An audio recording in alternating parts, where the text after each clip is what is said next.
Mene pa zanima, kako komentirate amandmaje, ki jih je predlagalo Vseslovensko združenje malih delničarjev in kako nasplošno menite o delovanju in vlogi Vseslovenskega združenja malih delničarjev. Tu vas moram malo popraviti, amandmajev ni bilo, ker so prišli njihovi zadnji predlogi na mizo v ponedeljek. Drugače pa lahko rečem, da je sodelovanje z Vseslovenskim združenjem malih delničarjev dobro.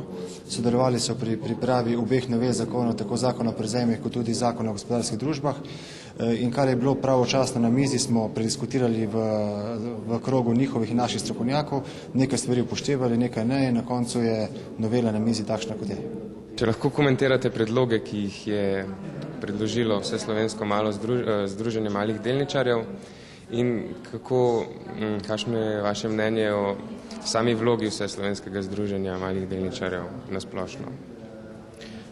To združenje je zelo pomembno glede na veliko število malih delničarjev, ki jih združuje, in pa glede na to, da so mali delničarji žal zelo pogosto v podrejenem položaju, da jih izrivajo iz podjetij, da imajo premalo vpliva in podobno. Tako da je vloga in delo tega združenja, ki je zelo aktivno na čelu s svojim predsednikom, dragocena, pomembna, in prav zato smo tudi na zadnji seji odbora za gospodarstvo sprejeli sklep s priporočilom vlade, da to združenje redno vključuje v pripravo zakonov, ki so pomembni za male delničarje, zakon o prevzemi, zakon o gospodarskih družbah in podobno.